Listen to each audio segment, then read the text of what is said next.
Alright, tuloy-tuloy tayo. Nasa ikalawang bahagi na tayo ng ating palatuntunan. Ang pag-uusapan natin ngayon ay ang unti-unting nabubuong sad reality, masaklap na katotohanan na siguro kailangan ito ay, I hope the government of BBM is now doing actions. Sabagat unti-unting nahahantad ngayon ang malawakang sabwatan sa magitan ng nakalipas na administrasyon ni Rodrigo Duterte, ang Chinese Triad, ang operasyon ng Pogo na naging illegal sa bansa, at ang pananamantala ng China sa operasyong illegal ng mga Pogo sa Pilipinas para magamit nila sa kanilang spying at illegal operation diyan sa Pilipinas. Inside, Puro-Puro, Opinion, and Saturday Live. Well, simulan natin mga kababayan dito kay Alice Guo. Gawa ng ito ang naging susi, ito ang naging mitsa na ang unti-unti ngayong pagkakatuklas at paglaganap ng operasyon ng PAOK laban dito sa mga operasyon na dati ay legal ayon sa PAGCOR, na ngayon ay ginagamit na ngayong talamak sa operasyon sa mga illegal na bagay in consonance, in cooperation, and consistently with the support of the Chinese Triad na sinasamantala naman ng mga nasa pamahalaan ng Chinese Communist Party. Alice Leal Guo. Siguro hindi na natin masyadong pahabain ang issue na ito ni Alice sapagkat I know for a fact, alam na nating lahat ito eh. Natutugay-gaya natin sa YouTube ang kanilang mga snippets, mga bahagi ng mga pahayag na galing sa mga hearings na ginagawa ni Risa Hontiveros, Senator, at saka ni Win Gatchalian diyan sa Senado. Unti-unting nahahantad ang mga paggamit ng mga illegal na mga bagay sa operasyon na ito ng Pogo diyan sa Porac, Pampanga. Including itong bigla ang pagsulpot ni Alice Leal Guo. Na ayon dito, ako'y kukumpirmahin ko na ito sabagat ayon sa ating mga confidential informants na merong butas na nasisilip sa mga operasyon at investigasyong ginagawa ngayon ng mga komitiba na inutusan ng mga tanggapan ni Risa Hontiveros at saka ni Win Gatchalian na halughugin ng lahat ng posibleng sources of information. Malaman lamang ang tunay na pagkatao ni Alice Leal Guo. Sumasasabi ko na ito ng katahasan, kumpirmado, na ito ay si Guo Huapeng. Guo Huapeng. Pero maitanong natin siguro sa sarili natin, paano napasok na maging alkalde itong si Guo Huapeng? Kung kayo ay tumutugay-gay sa buhay ni Alice Guo, makikita ninyo na ang ilang mga resourceful natin na mga investigative reporters kasama na, kaya ako'y sumasaludo sa inyo, doon sa mga kababayan nating nakikinig sa ating sinabi na if you see something, say something. Meron tayong mga nananaliksik na mga kababayan riyan na naghahantad ng mga litrato, ebidensya na maaaring makatulong sa investigasyon ng ating Senate Committee headed by Risa Hontiveros. At may mga lumabas na mga litrato riyan na direktong nag-uugnay na prior to the election of Alice Guo or inclusion of Alice Guo in the political system of the country, meron na itong link kay Rodrigo Duterte. May link na si Alice Guo bago pa man tumakbong alkalde ng Bambantarlac sa administrasyon ni Rodrigo Duterte. Bakit natin nasabi ito? Paano nagkalaroon ng link? Now, dito sa mga tuloy-tuloy na investigasyon dito kay Henry Bigay, may mga dokumentong lumalabas doon na ang operasyon ng Bamban Tarlac at ng Porac, Pampanga ay parang iisa lamang. Kaya yung sinasabi ni Alice Guo sa kanyang mga hearing sa komitiba ni Risa Hontiveros, Your Honor, wala po akong alam diyan. Tumulong lang po ako sa kanila sa nakalipas na administrasyon. Tumutulong lang po ako sa kanila na maiugnay sa nakalipas na administrasyon. And who is the past administration? At one time ay kinorek niya itong statement niya. Ang ibig ko pong sabihin ng nakalipas na administrasyon, yung dati pong mayor ng Porac. No, no, no. Ang tinutukoy niya doon sa nakalipas na administrasyon ay si Rodrigo Duterte. Sabagat prior na siya ay naging alkalde ng Bamban Tarlac, pabalik-balik na siyang nakikipag-ugnayan sa mga alipores ni Rodrigo Duterte. No less than Michael Yang ang kanyang mga kakontak sa opisina ng tanggapan ng presidente. Kaya bago pa man siya naging alkalde, tinulungan ko lamang po sila na makalapit sa administrasyon ni Rodrigo Duterte. Tingnan ninyo, may lumalaganap ngayong litrato. Si Rodrigo Duterte, katabi si Alice Guo. Katabi si Alice Guo. O kaya si Guo Huapeng. Sino ang nandoon sa litrato? Nandoon si Faildon. Sino si Faildon at that time? Siya ay aktibo sa Bureau of Customs at the time. At sino pang nandoon sa litrato yung nasa ibaba na Chinese? Yung kapatid ni Guo Huapeng, ni Alice Leal Guo. Saan ginanap ang picture taking na yan? Doon sa bahay ni President Rodrigo Duterte diyan sa Davao City. Davao City, sa opisina ni Rodrigo Duterte sa kanyang tahanan sa Davao City. Paano nakapunta roon si Alice Guo? Dahilan sa mga connections niya, yung sinasabi ni Alice Guo na mga negosyanteng binibentahan niya ng baboy sa Angeles City na inalok niya para mag-invest sa kanyang property na 10 ektarya sa Bamban Tarlac. Hindi ho mga ordinaryong negosyante yun. Ang mga tinutukoy niya, eto, sina Henry Bigay at ang grupo nito.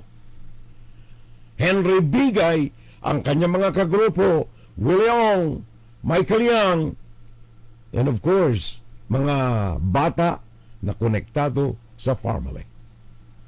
And who is family? Michael Yang. And who is Michael Yang? Economic advisor, President Rodrigo Duterte. In fact, ayon dito sa grapevine natin, exclusive na access, si Rodrigo Duterte pa ang nagsabi kay Alice Guo, tumakbo ka para mas malakas ang clout mo riyan sa Tarlac bilang alkalde. Kaya hindi ba kayo nagtataka kung bakit yung alkalde ng Bamban Tarlac na naging alkalde sa loob ng 4 na ulit diyan sa Bamban Tarlac, nung pumasok si Alice Guo bilang alkalde o kandidato pagka-alkalde, nag-concede ito. Vice-alkalde na lang siya. Siya ngayon ang acting mayor ng Bamban Tarlac.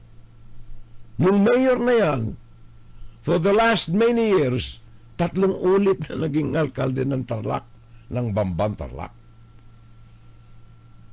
Ito lamang ay nagpaubaya kay Alice Leal Guo na maging busy alkalde niya because of the voice from the power upstairs. Yun ang katotohanan riyan.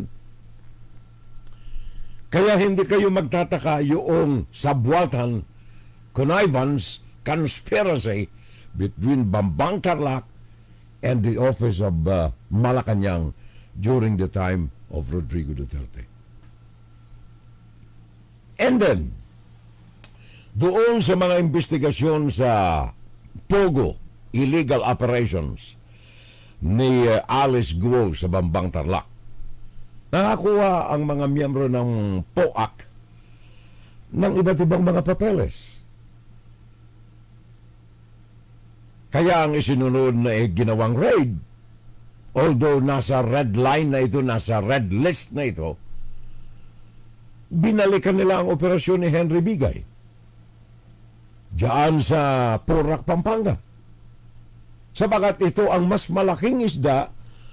In fact, ito ay malaking doble ang operasyon ito diyan sa Porac kaysa sa operasyon diyan sa Bamban Tarlac.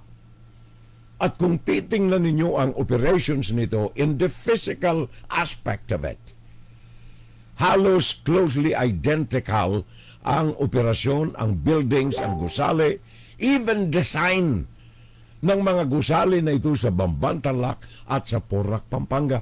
Why? Because meron pong connected flow ng resources ang dalawang operasyon na ito. Henry Bigay, kumbaga sa prowess, kumbaga sa anong tawag niyan, sa practice, tinalo ni Alice Leal Guo sa rehearsal itong si Henry Bigay. Pipito lamang ang korporasyong sinabi ni Henry Bigay, hindi niya pa alam kung siya ang presidente ng mga ito. Link with Michael Young.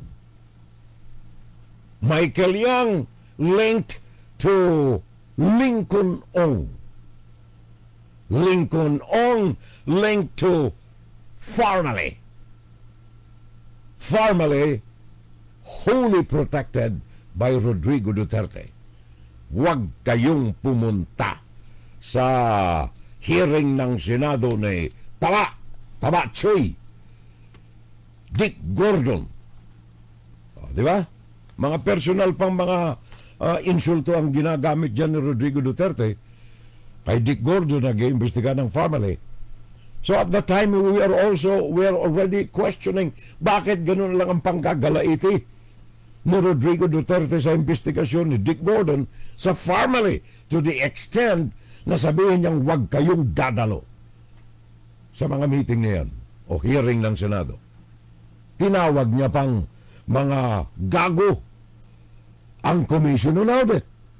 Nang ilantad nito ang mga papeles na may kaugnayan sa family. Bakit?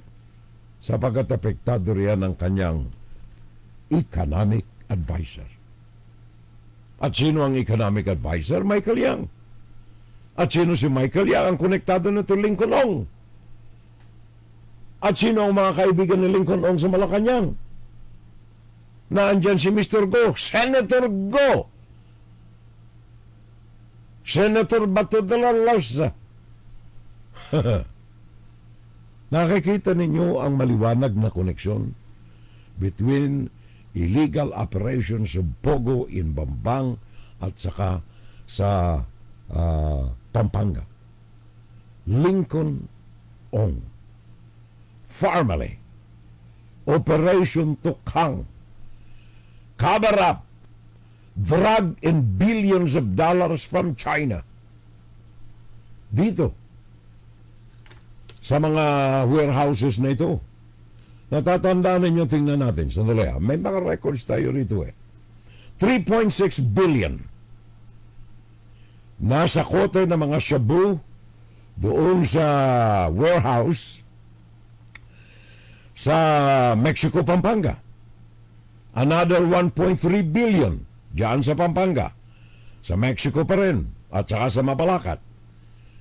3.6, 1.3 equals 4.9. Iisa lamang ang mga pinanggagalingan ng mga ito. At hindi lamang yan, diyan sa Freeport, Subic, Freeport, 3.8 billion shabu shipment.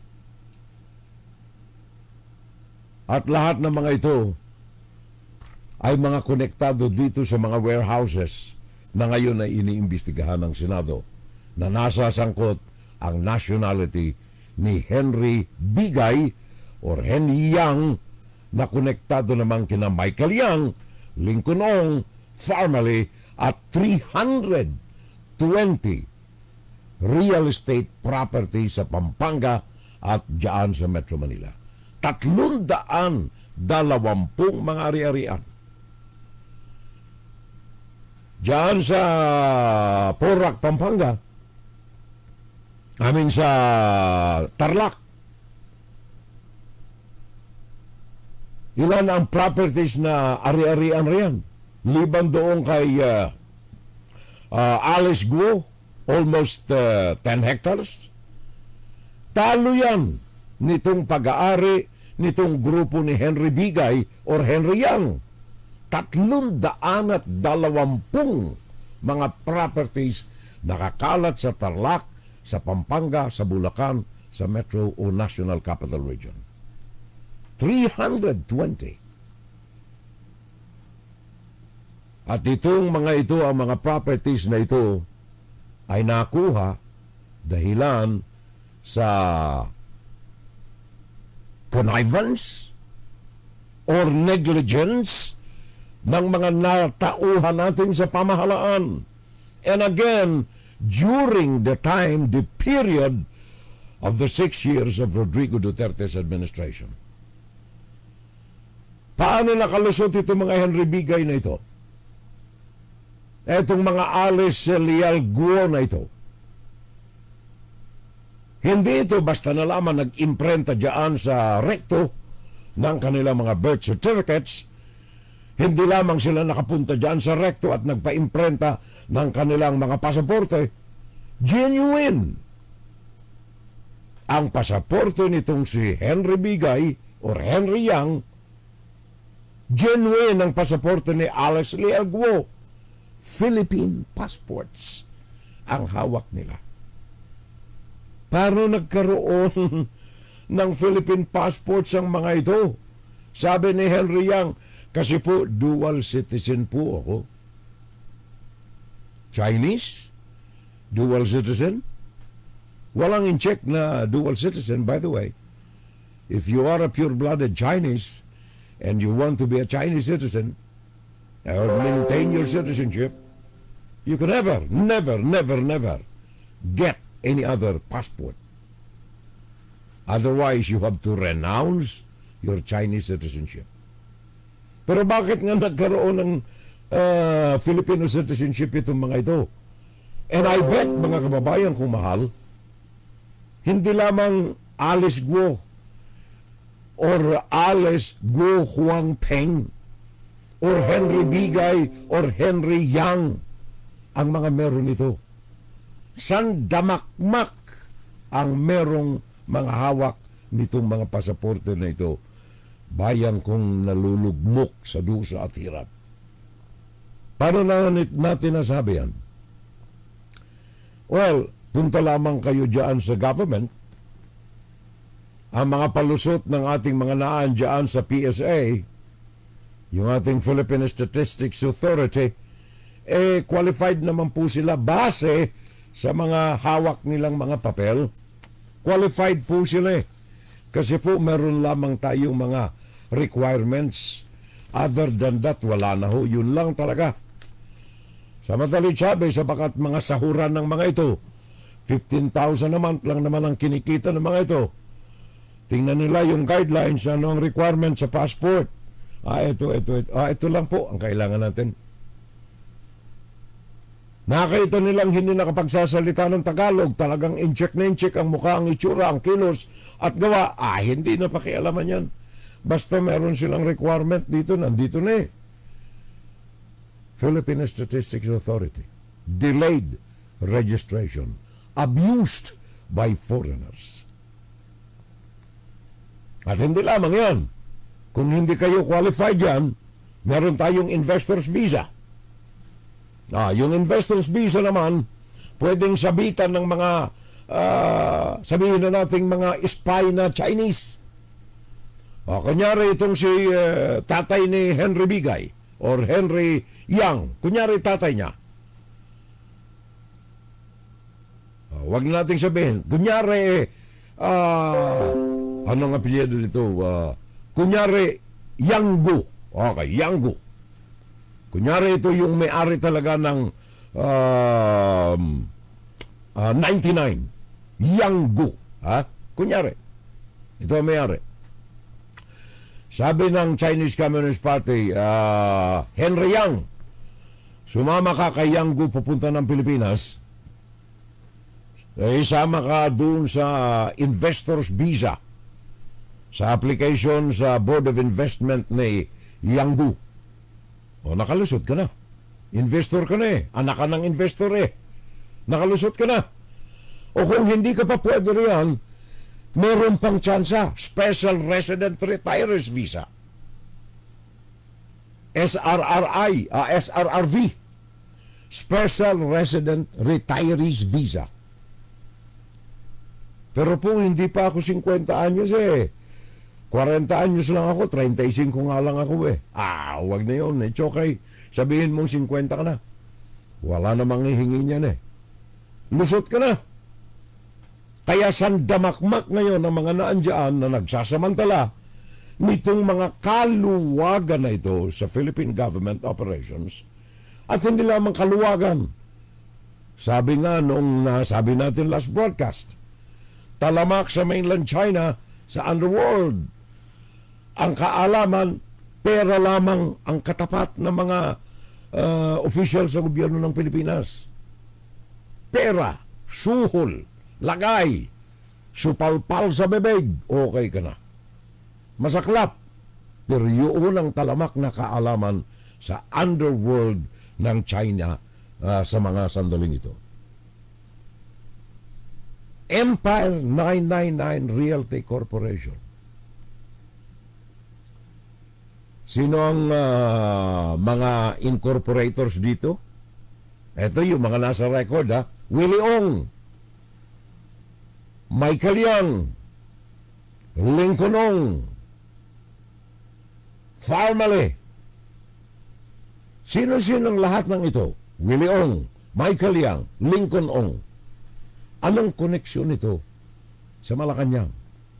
Lahat ay kakilala at konektado, professional, political, business kay Rodrigo Duterte. In fact, ano ang sabi ni Representative Stephen Paduana? Anong sabi niya?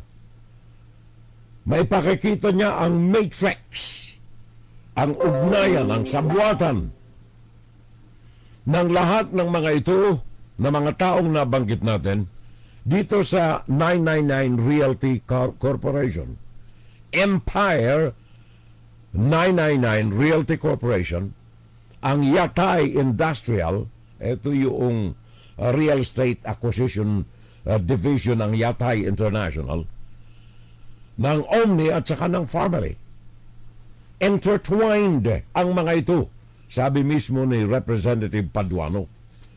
Isa lamang ang mga ito, nagkakaisa lamang sila. Lahat ng ito mga kababayan ko is linked or are linked to Rodrigo Duterte. Henry Yang, Henry Bigay, the same ang style ni Alice Guo.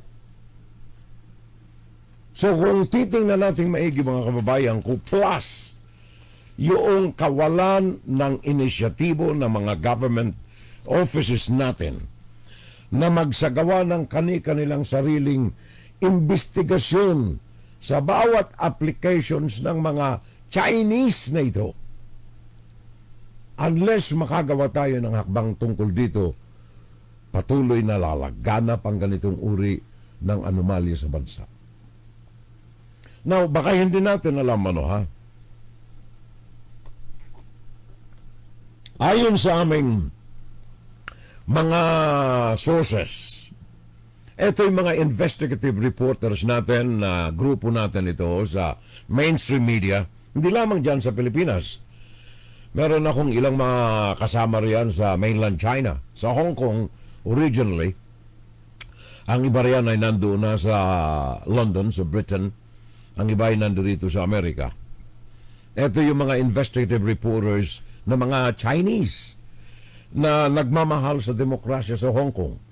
Tumakas sila roon, nandito sa Amerika ang iba. Ang mga ito pinipilit na ibalik sa China ng Chinese Communist Party.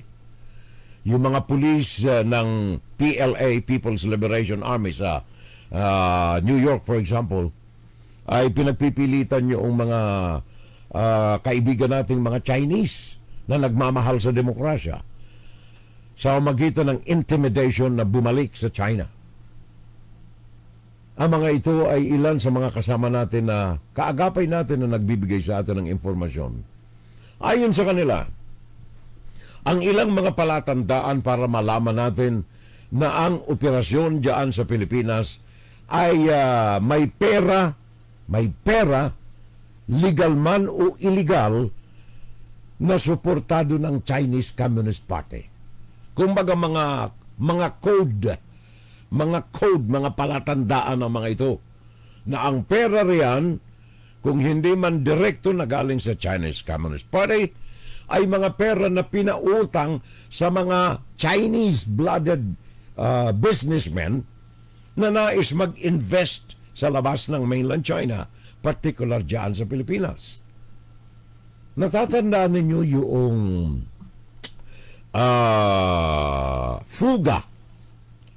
Natatandaan ninyo yung Fuga Island dyan sa Cagayan?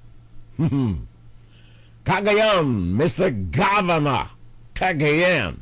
Number 1 yan, na supporter ng China. Mr. Mamba Jumba. Natatandaan ninyo, muntik nang masalin sa kamay ng China yung Fuga Island.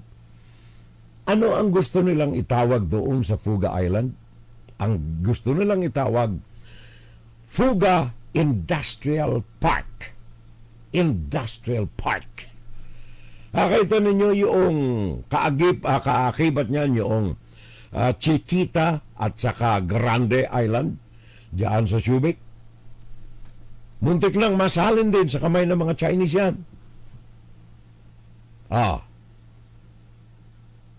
Naalala ninyo dyan sa Apare, Mr. Mamba again, ano ang gusto niyang gawin dyan sa Apare? Gawin niyang industrial city o kaya smart city. Nakita ninyo yun sa Tarlac? Dennis Uy. Baka kailangan maimbestigahan ng ating Department of Justice paano na-acquire yung industrial and smart city ni Dennis Uy diyan sa Tarlac. Baka pwedeng imbestigahan, Mr. Secretary of Justice. Baka ang pera niya ay pera ng mainland China rin. Sabi ng ating mga investigative reporters, ito lamang ang palatandaan. Kapag may halo yan ng pera ng mainland China, o kaya indirectly may clout ang China. What do we mean? Ibig sabihin, yung mga investors dito, hawak sa leeg ng China. Ang mga investors dito ay mga miyembro ng mga sindikato underworld, Chinese triad sa droga. Nabanggit ko kanina, 1.3, 1.8, 3.8, droga. Chinese triad ang may mga patakbo niyan. Sino ang kasama niyan? Michael Yang. Paano nila na-acquire 320 acres ng Empire 999. 320 parcels of land. Bulacan, Pampanga, Tarlac, National Capital Region. Ngayon, paano natin malalaman na ito ay may dawit ang China? Tandaan ninyo, sabi ko na nga kanina, may mga common names, kumbaga code ng China, na kailangan gamitin dyan. For example, kanina na sabi ko, industrial park. Kapag ang isang development ay ginamitan ng ganyang kataga, number one, ang developers niyan ay mga Chinese. Smart city. Kaya simulan na ninyong lumingon-lingon sa inyong kapaligiran riyan sa Pilipinas. Industrial park, smart city, country garden. Pag may mga garden dyan, may pera ng China yan. Global city, aray.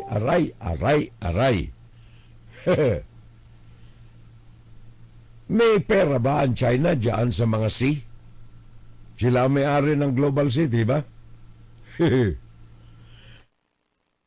Crystal City, Park Tower Parks, Ocean Park, New City, or New Industrial City.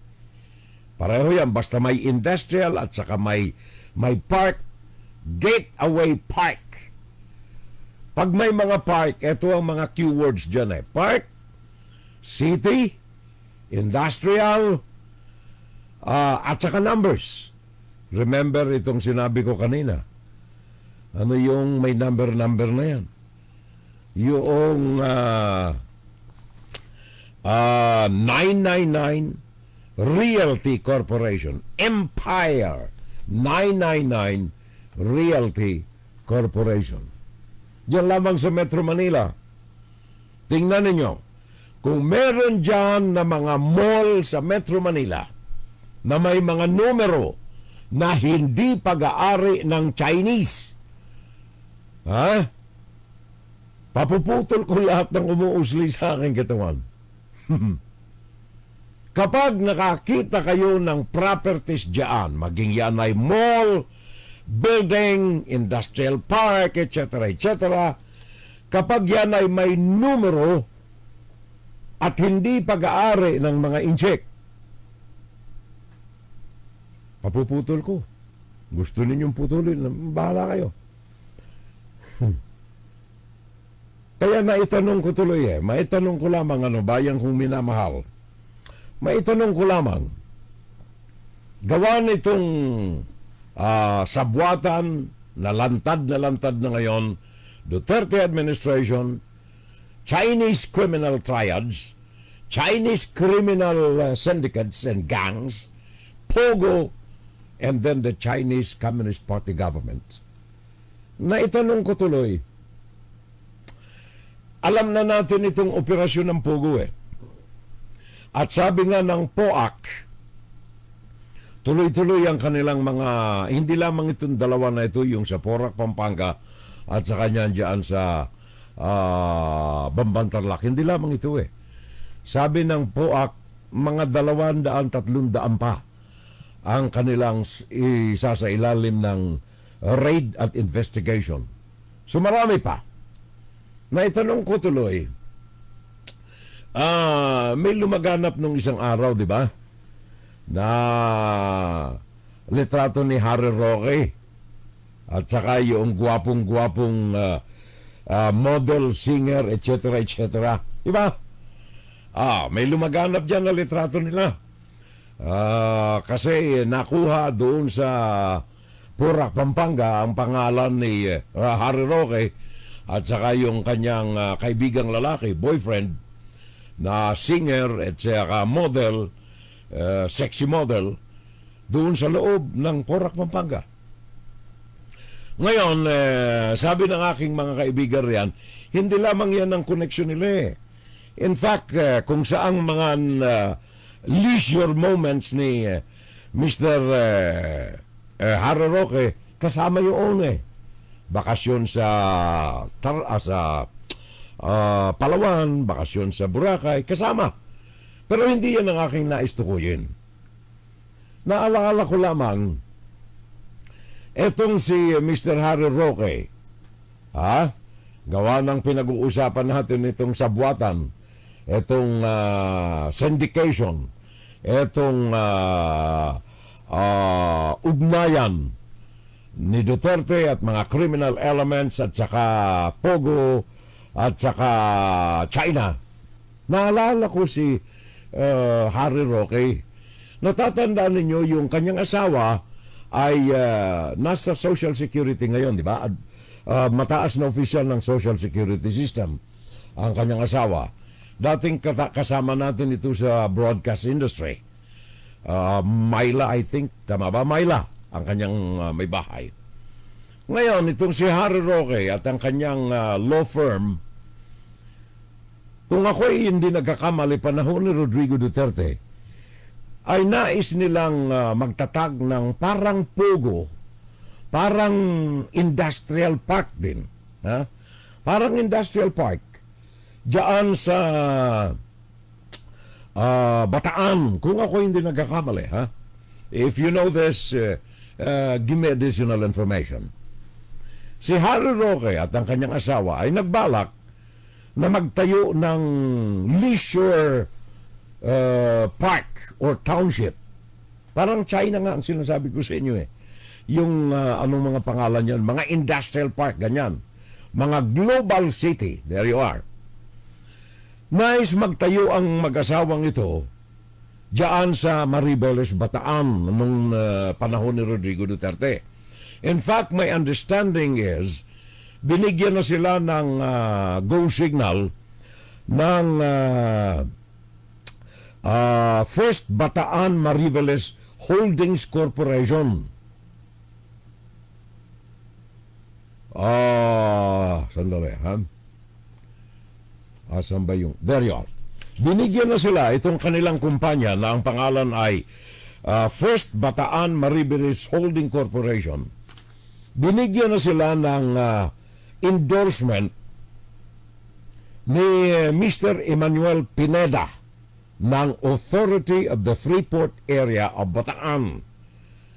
Inendorso na yung kanilang nais itatag na Park City.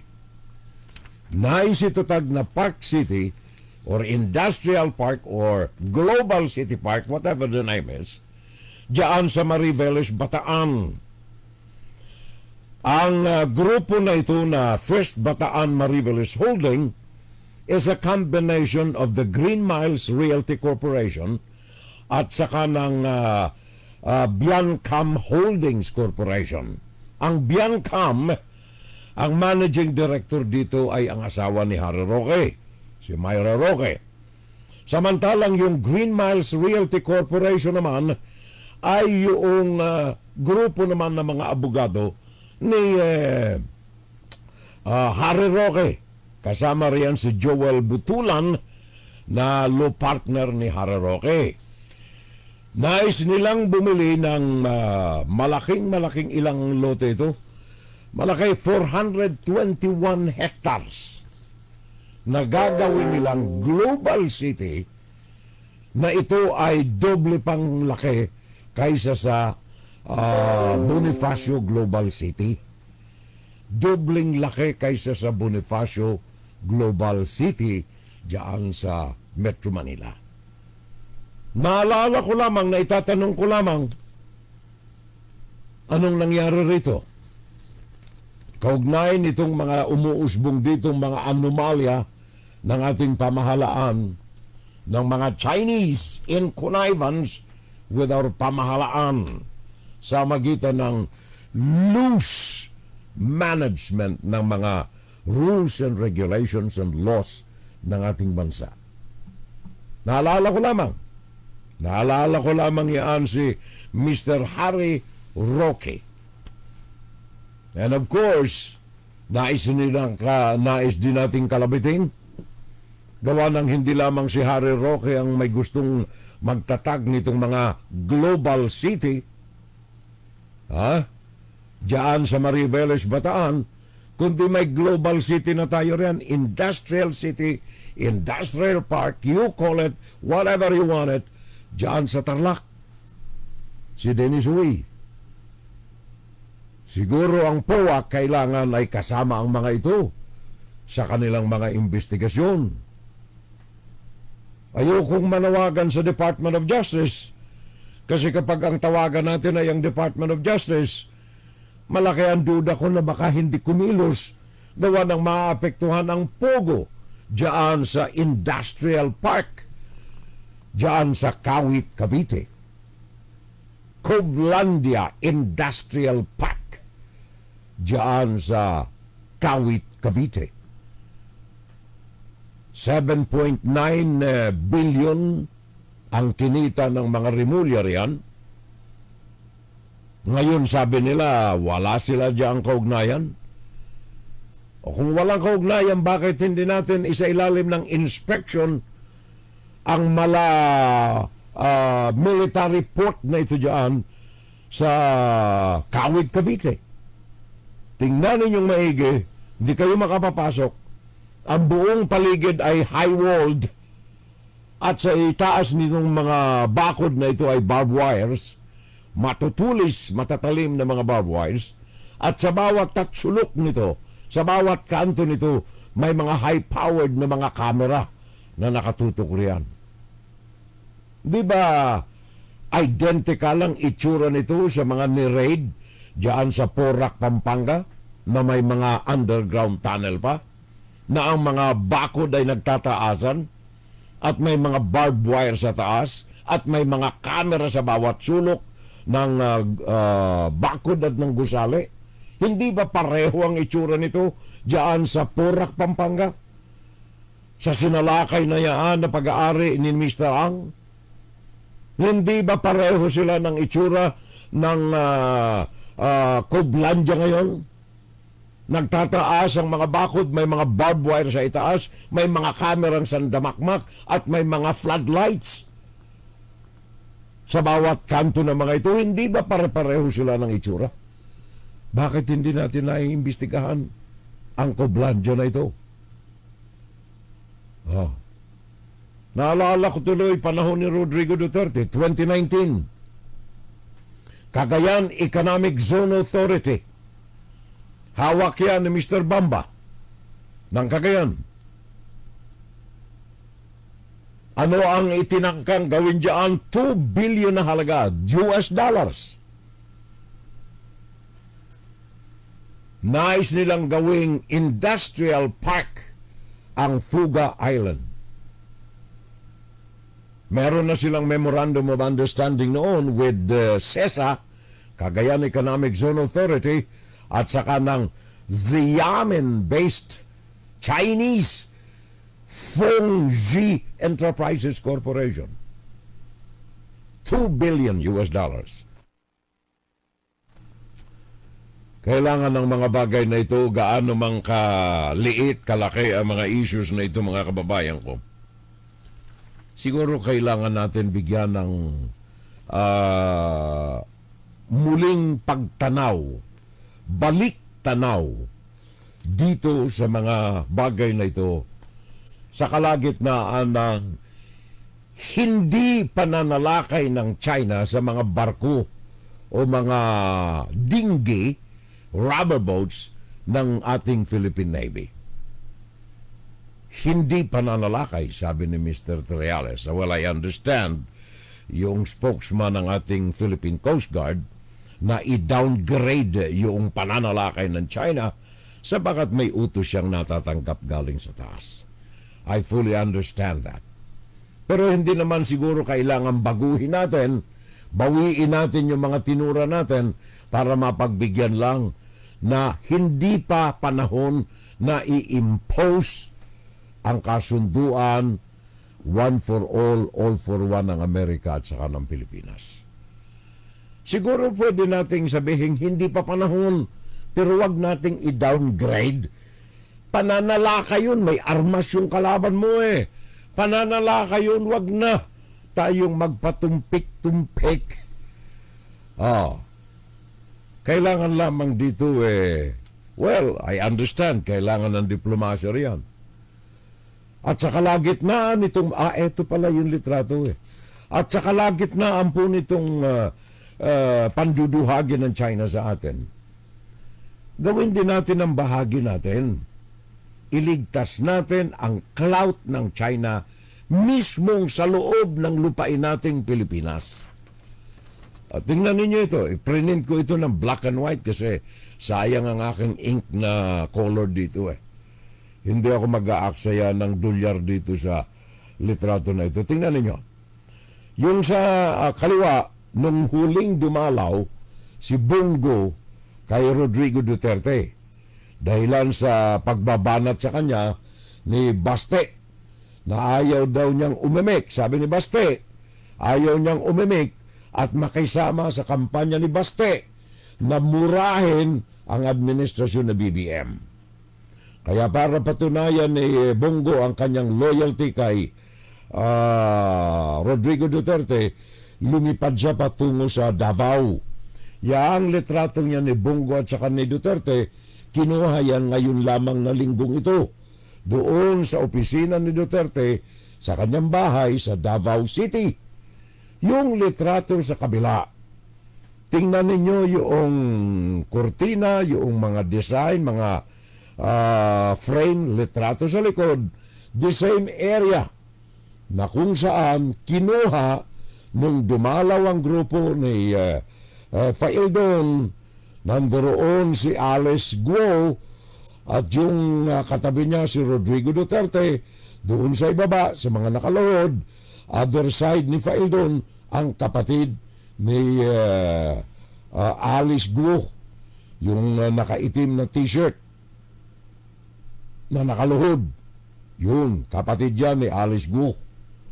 Yung mga yan ay kinuha in the same area na pinuntahan ni Bongo dyan sa Davao, pero kinuha yung kay Bongo this week, kinuha yung kay Alice Guo bago pa naging alkalde si Alice Guo. Nililiwanag po lamang natin yan. Ngayon, finally, pagkatapos natin pag-usapan yan, bakit ko sinabi na if you see something, say something? Gawa ng all-out na ngayon ang digmaan ng grupo ni Rodrigo Duterte, ng Pogo, ng Triad, criminal syndicates, at saka ng Chinese Communist Party. In one side, solido na sila. Nakita naman ninyo, linggo-linggo meron silang maisog rally. Yan ay para pabagsakin si Bongbong Marcos. Bakit lalong makinig at magmasid kayo mga kapitbahay? Sabagat by July ay may naaamoy tayong big campaign ng grupo na itong mga binanggit ko labang kay Marcos. Ang pag-resign ni Sara Duterte ay ang pinakang huling step upang ilunsad ng Duterte CCP Group ang kampanya laban kay Marcos. Kaya sabi ko na nga, if you see something, say something. Sabagat si Rodrigo, pakinggan natin bago tayo magtapos. I will assure you, under my oath of office as President of this Republic, as elected by you, yung Pogo na yan, insofar kami dito, malinis yan. Laro yan para lang sa kabila. But it employs 20,000 dito sa Maynila. Dito lang yung Pogo. Walang pera dyan. Aray! Diretso sa Pagcor yan. With Pagcor. Kaya sabi ko, para muna. Wala akong malagyan sa 200 na Pilipino. Teka. At Sige lang. ang karami kong kailangan, Ang Pogo po, Yun, pakinggan natin. kabahagi po yan siguro ng isang industriya na nagbibigay ng cash resource sa presidente, sa ating presidente. Ano. Mr. Roque, ha? Ang dulas-dulas ng dila mo, ha? Magalit yan si Tatang Digong. Sandali. Okay. Ano, Roque? Industriya na nagbibigay ng Dito, Pogo dito. po, Dali. Okay. 3, 2, 1, go, Harry. ang Pogo po, kabahagi po yan siguro ng isang industriya na nagbibigay ng cash resource sa presidente, sa ating presidente. Cash resource sa ating presidente. Cash resource. Sa Ingles, sa Tagalog, yan po ang pinagkukunan namin ng pera sa wikang Tagalog. Kaya ano ang sabi ni Senator Risa Hontiveros, mga kababayan? China Sea has to be demilitarized and all bases on artificial islands dismantled. There must be an end to all the duplicity, the hypocrisy, the treachery. Sina ang nag-uumpisa ng lahat ng gulo. Pero hindi ibig sabihin na wala ng pananagutan ang sino mang traidor na Pilipino. There you are. Yes, when it comes to the West Philippine Sea, when it comes to matters of national sovereignty, we must unite as one people. However, we cannot have genuine unity without accountability. Our country would not be able to truly stand up to China if we ourselves cannot abide by basic virtues of integrity, honesty, and honor. We are a small country. China is big. We cannot match her ship for ship, plane for plane, dollar for dollar, nor do we want to. Our best weapon is the truth. The oppression, harassment, and environmental destruction it has deliberately and violently employed as matters of policy. Let us get to the heart of what the Chinese government claims is a gentleman's agreement and get to the truth by exposing the lies. Ang katotohanan ang ating sandata. Ang katotohanan ang ating panangga sa kasinungalingan. Ang katotohanan ang magpapanalo ng ating laban. Risa Hontiveros, Senator, thank you very much. Kung katotohanan ng pag-uusapan natin, mga kababayan, that's why I say this again. If you see something, say something. The truth of the matter is that it is a fact. Almost 4 million Chinese nationals ang binigyan po ng residency ng ating gobyerno. Sa ilalim ito ng tinatawag natin na retirees, yung binanggit ko kanina, 3.52 million, almost 4 million, 3.52 million binigyan ng residency diyan sa bansa. Sa loob yan mismo ng Pilipinas. And then idagdag natin yung mga pastillas de honor na nakapasok sa Pilipinas. Sabi ni Trillanes, 5 milyon. Sabi ni Panfilo Lacson, 3 milyon at kalahati sa loob ng Pilipinas. Nakatira sila sa mga high-rise condominium, exclusive sa kanila. Nakatira sila sa mga kagaya ng international subdivisions, multinational subdivisions sa Parañaque, exclusive sa kanila. Nakatira sila sa mga pogo compounds with high walls, barbed wires, cameras, and spotlights. Bayan ko, sa ating karagatan nakapalibot sila. Huwag nating iasang masyado sa Amerika ang depensa ng bansa. Nasa kamay natin. Kung naniniwala pa kayo sa people power, naandyan ang lakas natin. Kaya nga ba't ang sabi ko sa inyo, mga kababayan, if you see something, say something. Inside, Guro-Guro, Opinion, and Saturday Live. Sana po ay makadagdag kami sa inyong kaalaman, mga kababayan. Doon sa mga talagang mga bulag, mga pepe at saka mga bingi, ipanalangin na lang natin, ipagtirik natin sila ng kandila na mamulat ang kanilang mga mata.